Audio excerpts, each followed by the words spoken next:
欢迎来到新兴消息频道，请订阅频道，所以大家不要错过当天最热门的新闻。我们今天的时事通讯包括以下内容：2025年，央视明目张胆宠爱的女星，她排第1位。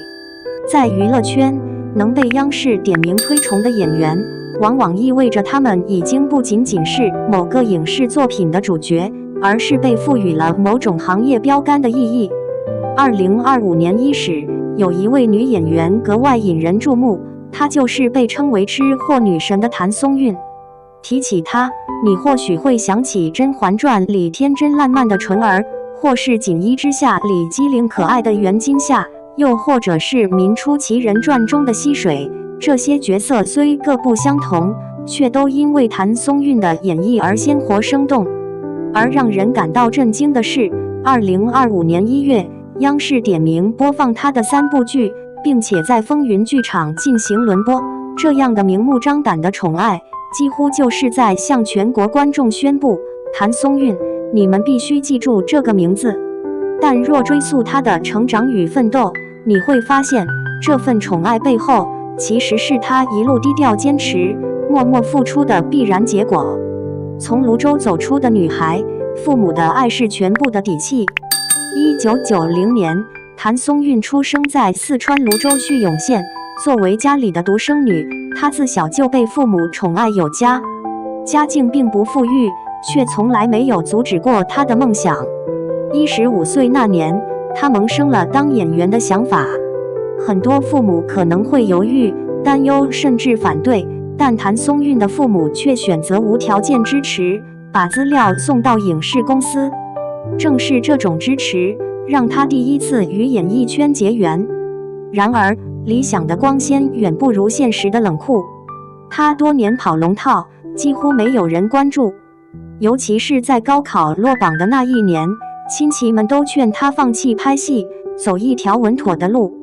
可她含泪坚持，父母也咬牙说：“那就复读，爸妈相信你。”双引号。正是这种信念，让她在第2年考入北京电影学院表演系。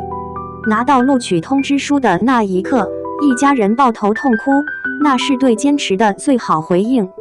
纯儿一角，从龙套到被看见。2011年，电视剧《甄嬛传》热播，谭松韵凭借纯儿一角被观众记住。她的小圆脸、灵动的眼神、贪吃的习惯，为后宫沉重的氛围增添了一抹清新。虽然只是配角，却足以让她摆脱跑龙套的身份。她第一次拿到了潜力奖，仿佛看见了希望的曙光。可热度转瞬即逝，纯儿的名气并未让她立刻跻身一线。接下来的3年，她依旧处于蛰伏期，不断接演小角色。成名是期待，但演技才是目标。这是她那段时间最常挂在嘴边的话。正因如此，2016年的《最好的我们》终于迎来了她的爆发。最好的我们，真正的主角时刻。在这部校园剧中，她饰演的耿耿清纯自然，毫无违和感。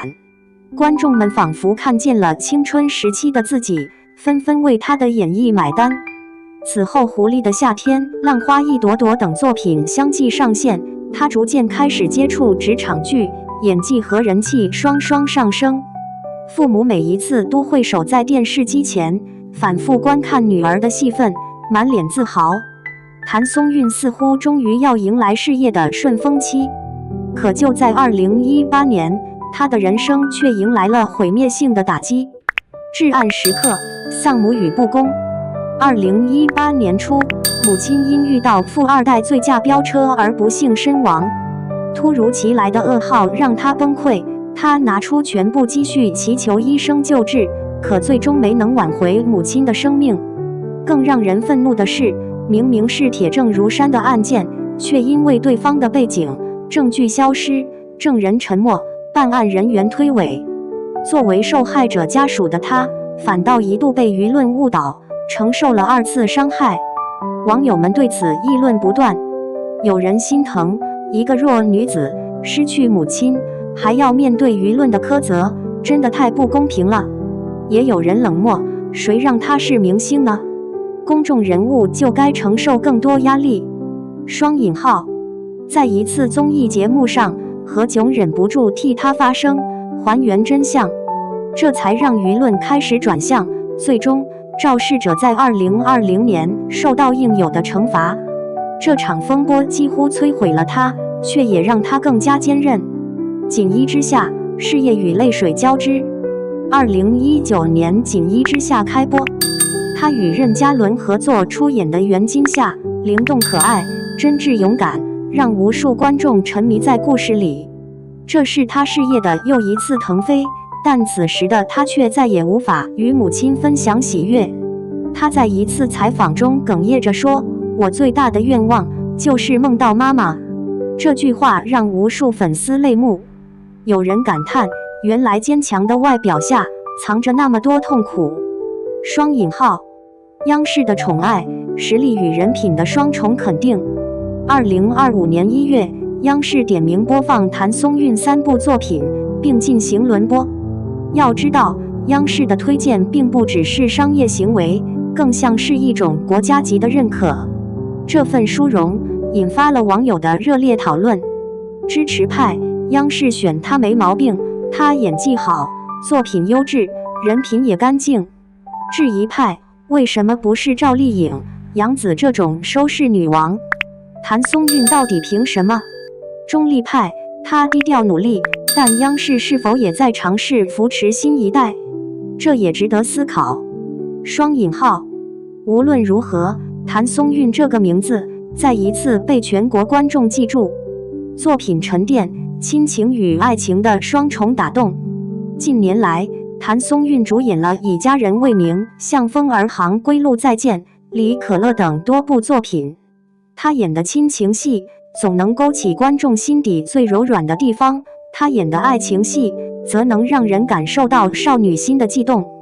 不少网友评价，她就是那种很真诚的演员，没有明星的距离感，演什么像什么，不需要花哨的包装，感觉她的表演都带着妈妈的影子，很打动人。双引号，当然，也有人提出批评，角色类型有点单一，还是少女感居多，缺少转型的突破。虽然干净，但少了一点霸气，难以撑起大女主剧。双引号，但即便如此，她依旧凭借真实与纯粹，收获了大批忠实观众。央视宠爱的背后，低调与自持。不同于许多明星的高调炒作，谭松韵几乎没有绯闻，没有刻意的营销。她总是默默拍戏，安安静静地在作品里证明自己。这种低调让她显得与众不同，也正因此，她成为央视愿意推崇的代表人物。一个演员如果没有作品，任何曝光都是空谈，但如果有好作品，又能保持干净纯粹的人设，那么自然会被更多人看见。网友的热议褒贬不一，在社交媒体上，有关谭松韵的话题常常冲上热搜，不同立场的网友给出了截然不同的评价。力挺者，她就是我的治愈系女神，没有黑料，演技稳定，值得央视推荐。理性派，她的确努力，但不能过度捧杀，还是要看未来是否有更大的突破。挑剔者，说实话，她的戏路太窄了，一直在少女角色里打转，什么时候能演大女主呢？感性粉丝，她经历过那么多苦难，还能笑得那么甜，我就是心疼，也就是喜欢她。双引号，这种热议反而让她的话题度持续攀升，也说明她的影响力正在扩大。未来的路，继续低调发光。从四川小县城的普通女孩，到如今被央视力捧的女演员，谭松韵的故事既是幸运，也是坚持的结果。她没有背景，也没有捷径，全靠一步步努力与坚守。她用坚韧走过至暗时刻，也用作品赢得了掌声。未来，她或许需要更多的突破，尝试大女主、年代剧甚至电影，从而拓展更广的戏路。但无论如何，她已经用实力证明，低调也能走到光芒之下。结语： 2025年，央视的明目张胆宠爱让谭松韵成为焦点，但比宠爱更珍贵的是她在观众心中的形象：纯粹、努力、真实。或许正如网友所说，她值得被看见，也值得被喜欢。